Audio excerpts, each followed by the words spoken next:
I started working as a night babysitter a few weeks ago. The couple who hired me seemed friendly, and the job was straightforward. Take care of their 8-month-old baby, Lucas, while the parents went out for events or commitments. They lived in a large house in a quiet neighborhood, so I thought it would be an easy gig. Lucas was a calm baby and usually slept through my entire shift. I'd stay in the living room near the baby monitor, with the sound turned up to hear any movement. After 9 p.m., the neighborhood was completely silent, and even though the house was a bit isolated, it didn't bother me. On my third night working there, something made me uneasy. Around 11 p.m., while I was watching a movie, I heard a noise coming from outside, like someone was messing with the back door. I froze for a moment, trying to convince myself it was just the wind or maybe an animal. Still, I decided to check. I turned on the backyard lights but didn't see anything. The door was locked, just as it should be. I took a deep breath and went back to the couch, but I couldn't relax. I turned the baby monitor volume up and texted the parents, just to let them know everything was fine and Lucas was sound asleep. They replied quickly, thanking me for the update. Even so, I couldn't shake the feeling that something wasn't right. I tried to focus on the movie, but I kept hearing strange noises. It was subtle, like faint footsteps on the gravel outside. I thought maybe I was imagining things, but curiosity got the best of me. I grabbed my phone and went to the kitchen window, which overlooked the backyard. Peeking through the curtains, I thought I saw a quick movement near the fence. My heart raced, but when I looked again, there was nothing there. I told myself it was just shadows or maybe an animal passing by, but something about it made me uneasy. I texted the parents again, asking if they'd ever had security issues. They reassured me that the neighborhood was very safe. By midnight, I decided to double-check all the doors, just to be safe. When I got to the front door, something made my blood run cold. The chain lock, which I was certain I had secured earlier, was unlatched. My body went stiff as a wave of panic hit me. I went to the back door, and to my surprise, the lock was slightly turned, as if someone had tried to open it. At that moment, I started to wonder if I was really alone in the house. I grabbed my phone and started dialing the police, but hesitated. What if I was just overreacting? I decided to stay alert, but hold off on calling for now. Deep down, though, I knew this wasn't just a coincidence. I went back to the living room and sat near the baby monitor, trying to calm down. Lucas was still peacefully asleep in his crib, completely unaware of what was happening. But I couldn't shake the thought that someone had either been in the house or was trying to get in. I glanced at the clock, only a few more hours until the parents would be home. Every minute seemed to drag on. Then, I heard it again. Another sound, clearer this time. It was a faint creak, like someone stepping on a loose floorboard near the entryway. My grip on my phone tightened as I hovered over the call button for the police, but I still didn't press it. Instead, I decided to check the security cameras the parents had set up. They had left me with a tablet connected to the cameras, so I opened the app and started flipping through the feeds. The camera for the front door didn't show anything unusual, but when I switched to the backyard camera, my blood ran cold. A man was standing near the fence, staring directly at the house. He had his back to the camera, dressed in dark clothes with a hood pulled over his head, obscuring his face. For a moment, he didn't move at all, standing as still as a statue. My hands trembled as I tried to figure out what to do. I turned on the backyard lights again, hoping to scare him off. He shifted slightly but didn't leave. Instead, he turned his head slightly toward the house before disappearing out of the camera's view. My heart was pounding as I grabbed my phone and finally called the police. I explained the situation quickly, and they assured me that an officer was on the way, but it might take a few minutes. While I waited, I stayed in the living room, listening intently for any sounds. The house was unnervingly quiet, amplifying even the smallest creaks and noises. I checked the baby monitor again. Lucas was still sound asleep. Grabbing a kitchen knife for a sense of security, I positioned myself near the front door, keeping an eye on the cameras through the tablet. That's when I noticed something that made my stomach drop. The backyard camera had gone offline. The screen showed nothing but black with an error message. as if someone had deliberately cut the connection. Then I heard the sound I had been dreading, the back door handle jiggling. I ran to the back door, clutching the knife tightly as my hands shook. Pressing my weight against the door, I could feel the handle turning, as if someone was trying to force it open. My breathing became shallow, and adrenaline surged through my body. In a desperate attempt to scare them off, I yelled, "The police are on their way." The jiggling stopped. For a moment, there was absolute silence, and I thought maybe they had left. But then I noticed something that sent a chill down my spine. The small curtain on the kitchen window, right next to the back door, started moving slightly, as if someone was pulling it back to peek inside. The sight of that curtain shifting made me instinctively back away. I held my phone tightly, ready to call the police again if necessary. Before I could decide what to do next, I heard footsteps outside. But instead of retreating, they were moving toward the front of the house, right under the living room window. My heart pounded as I realized the curtains in the living room were still open. Without thinking, I dropped to the floor, crawling behind the couch to avoid being seen.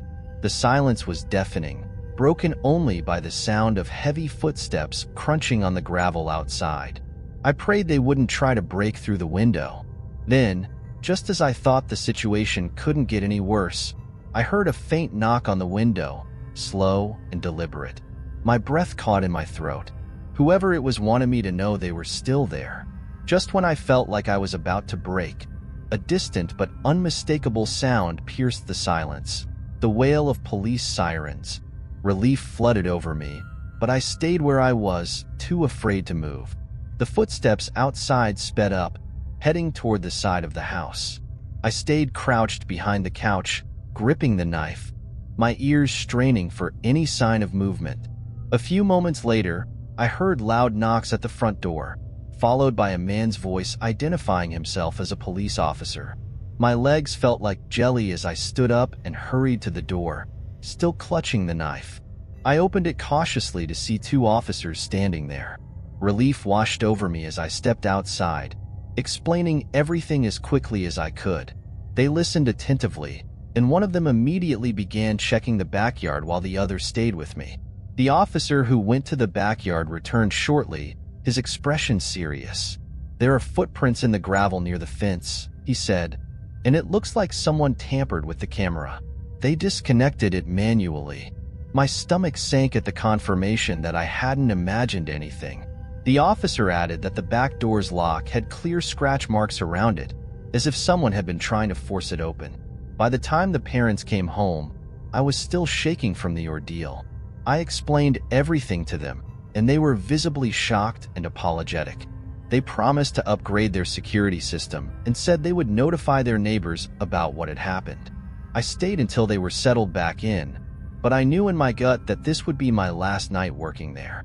Even now, I can't shake the feeling of being watched that night, knowing someone had been so close, possibly even inside the house at one point, still haunts me. Every time I babysit now, I double-check every door and window and keep my phone within arm's reach. But no amount of caution has erased the memory of those moments or the feeling of helplessness that came with them.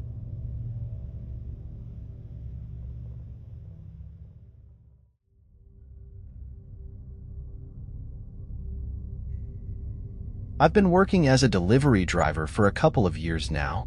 It's not my dream job, but it pays the bills, and I actually enjoy driving at night. Less traffic, fewer people, and the streets have this calm vibe that's almost relaxing. Most of the time, my routine is simple: pick up the orders, drop them off, and move on to the next. But one night, about 3 months ago, something happened during a delivery that I still can't wrap my head around. It was so strange that, sometimes, I wonder if I was even awake or if my mind was just playing tricks on me. That night, I was finishing up my shift when the app sent me to pick up an order from a 24-hour diner. The place was pretty far out, but that wasn't unusual. After picking it up, I noticed the delivery address was even farther, practically in the middle of nowhere. The roads were dark, with no cell signal, and it felt more like a rural area than the suburbs. When I finally got to the house, it looked pretty normal, small, with the porch lights on. I walked up and knocked on the door, then waited. Nothing. I knocked again. Still nothing. Just as I was about to leave, the door opened slowly, but no one was there. All I could see was an empty hallway with a flickering light at the end, like from an old TV. For a moment, I just stood there, unsure of what to do. Should I call out? Leave the order at the door? Something about the situation felt off. I stepped in just enough to put the bag down and head out. That's when I heard it. A woman's voice, quiet, almost like a whisper, coming from inside. "Come in. The door's open," she said. I should have walked away right then. Something in the way she said it gave me chills. But against my better judgment, I stepped further inside to leave the order and get out as fast as possible. Before I could turn back, something caught my eye in the hallway. It wasn't the flickering TV. It was a shadow moving quickly, like someone had just darted past. "Hello? Is someone there?" I called out, even though I instantly regretted it. The only answer was silence. Then, out of nowhere, the front door slammed shut behind me. My heart stopped. I froze on the spot, the weight of the silence pressing down on me. It felt like someone, or something, was watching me from the end of the hallway. My heart was racing, and I turned to the front door, trying to open it, but it wouldn't budge. I knew I hadn't closed it when I stepped inside, and that only made the panic worse. Then I heard footsteps upstairs, slow, heavy, deliberate. It sounded like someone wanted me to know they were there. "I just want to leave, okay? I'll leave the food here and go," I shouted, trying to sound calm, but my voice cracked. No response, just the sound of those steps getting closer to the top of the stairs. Suddenly, the light at the end of the hallway went out. Darkness swallowed the corridor, leaving me frozen. I had no idea what to do, but standing there wasn't an option. I decided to move toward the back of the house, where I remembered seeing a door from the driveway. Maybe it was unlocked. I forced myself to walk, each step feeling heavier than the last. Then, I heard it again. Something being dragged along the floor, like someone pulling something heavy. It was coming from behind me. I didn't dare look back. Instead, I sped up, practically jogging toward what I hoped was the kitchen. When I got there, I saw the back door. It was unlocked, but when I tried to open it, it wouldn't move. It was like it had been jammed on purpose. I could still hear the dragging noise behind me, getting closer. Finally, with one last shove, the door flew open, making a loud creak. I practically jumped outside and slammed it shut behind me, spinning around to see if anyone had followed me. The kitchen was empty. The sound had stopped. I didn't stick around to figure out what was going on. I bolted straight to my car, parked on the side of the road, and didn't stop running until I was locked inside. My hands were shaking so badly that it took me a minute to get the keys into the ignition.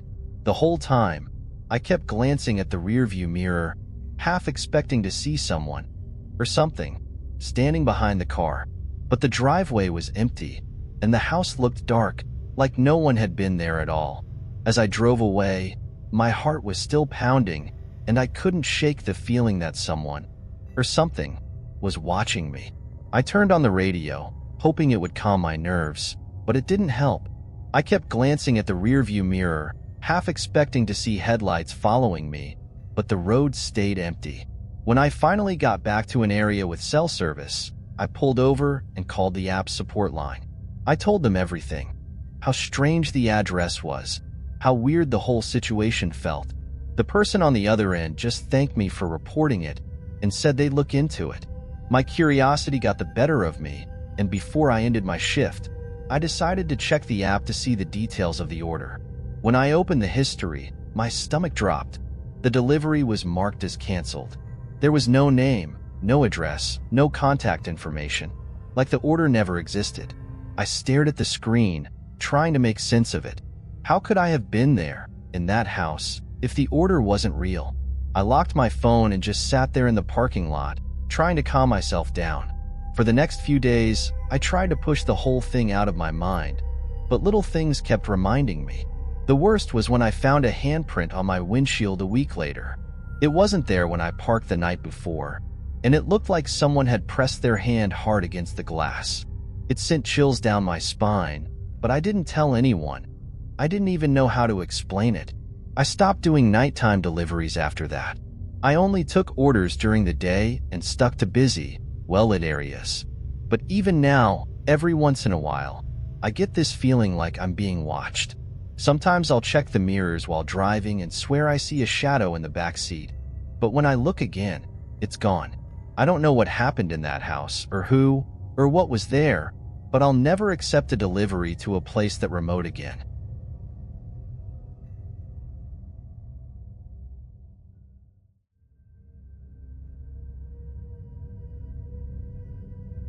When I took the job as the night janitor at a public school, I thought it would be easy. My only task was to keep an eye on the building once the staff and students left, doing occasional rounds to make sure everything was in order. I didn't have to clean or organize anything, just stay there until morning. The school was massive, with long hallways, classrooms full of whiteboards covered in notes, and a gym that made even the smallest sound echo. During the day, the noise of voices and footsteps made everything feel normal. But at night, the silence was so heavy it felt like the whole building was holding its breath. My first week went by without any issues. I do my rounds, sit in the small monitoring room, and pass the time watching videos on my phone. But during the second week, I started noticing some weird things. Doors I was sure I had locked appeared slightly open when I passed by again. Lockers that were supposed to be empty seemed to have things inside or out of place.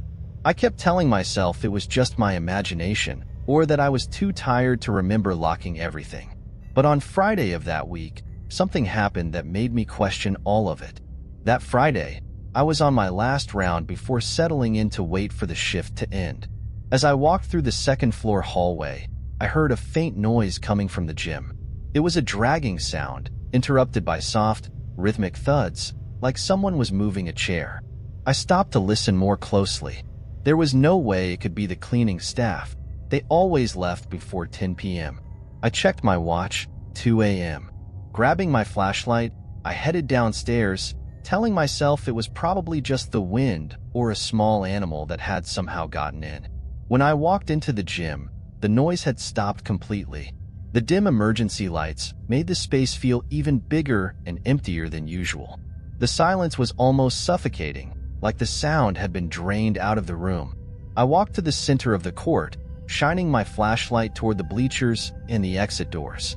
Everything looked normal, but I couldn't shake the feeling that I wasn't alone.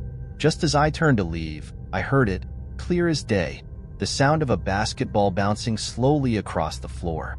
I froze. Each bounce of the ball seemed to echo louder than the last, like it was matching the rhythm of my heartbeat. I pointed my flashlight toward the corner of the gym, and there it was, the basketball, rolling by itself until it stopped right in the middle of the court. My mind raced for an explanation. Maybe the ball had been unbalanced and just rolled off something. Or maybe it was the air currents. But deep down, I knew none of that made sense, especially in a closed-off building like this. Hesitant, I decided to pick it up. But as soon as I took 2 steps toward it, I heard a long creak behind me, like a door slowly opening. I spun around immediately, sweeping my flashlight across the gym. But nothing had changed. The doors were still shut, just as I'd left them. My heart was pounding, my hands were clammy, and I was trying to convince myself that it was just the building settling. Maybe I was overthinking. Still, as I walked out of the gym, I couldn't shake the overwhelming feeling of being watched. It was like an invisible pair of eyes followed every step I took. Back in the monitoring room, I tried to calm myself down. I placed the basketball on the desk and stared at the security cameras. Everything looked quiet, empty classrooms, motionless hallways. It seemed like the worst was over. But then I noticed something that made my stomach drop. On the screen showing the gym, one of the stacked chairs in the corner started sliding, slow but deliberate, like someone was dragging it. My hands started shaking, but I couldn't look away. I wanted to believe it was some kind of glitch, but deep down, I knew better. I told myself I had to check it out. I couldn't just sit there pretending I hadn't seen it. Grabbing the flashlight again, I headed back to the gym. this time more quickly. When I opened the door, everything seemed still. But when I swept the flashlight across the room, my breath caught in my throat. One of the chairs was no longer in the corner. It was right in the middle of the court. The air felt heavier, colder, like the room itself didn't want me there. I didn't call out or make a sound. I just stood frozen until I heard it again. Faint footsteps echoing around the gym, coming from everywhere at once. The footsteps went on for a few seconds, then stopped all at once. The silence was so intense it was almost deafening. I swept the flashlight around the gym again, but there was no one there, at least, no one I could see. Still, I could feel something. The air felt electric, and every instinct in my body screamed for me to leave. I backed toward the door slowly, keeping my eyes on the court. Just as I reached the exit, I heard it, a low whisper. It was faint, almost too quiet to understand, but it was close, way too close. Without thinking, I slammed the door shut and ran back to the monitoring room, locking the door behind me. I sat down, trying to convince myself it was all in my head. But as I turned off the camera monitors, something caught my eye. The feed from the second-floor hallway camera showed a door slowly opening. I knew that floor was empty. I checked it myself. My hand hovered over the radio to call security, but when I tried, all I got was static. I glanced back at the screen, and the door was wide open now. For a split second, I thought I saw a shadow reflected in the glass, a tall, still figure. That was it for me. I grabbed my things and bolted out of the building without looking back. I haven't been back since. I quit the job the next morning without explaining why. To this day, I don't know what happened in that school, and maybe I never will. But sometimes, I dream about that hallway, those chairs turned to face me, and the sound of that basketball bouncing all by itself. Whatever was in that building, it's still there, waiting.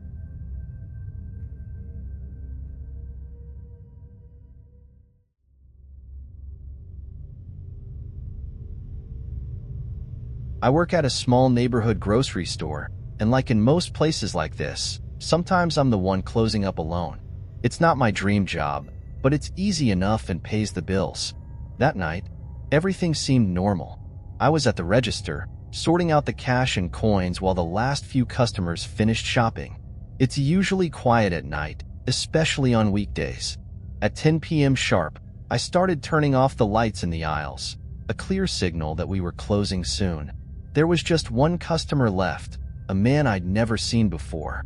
He was wearing a long coat with the hood pulled up, hiding most of his face. He didn't seem rushed, just slowly walking through the aisles like he was looking for something specific, but not grabbing anything. After a few minutes, he finally came to the register with just a single bottle of water and paid with a $50 bill. The bill looked brand new, but something about the texture felt off. I gave him his change quickly and went back to closing the register as he walked out. As soon as I locked the main door and turned off the outside lights, I noticed him again.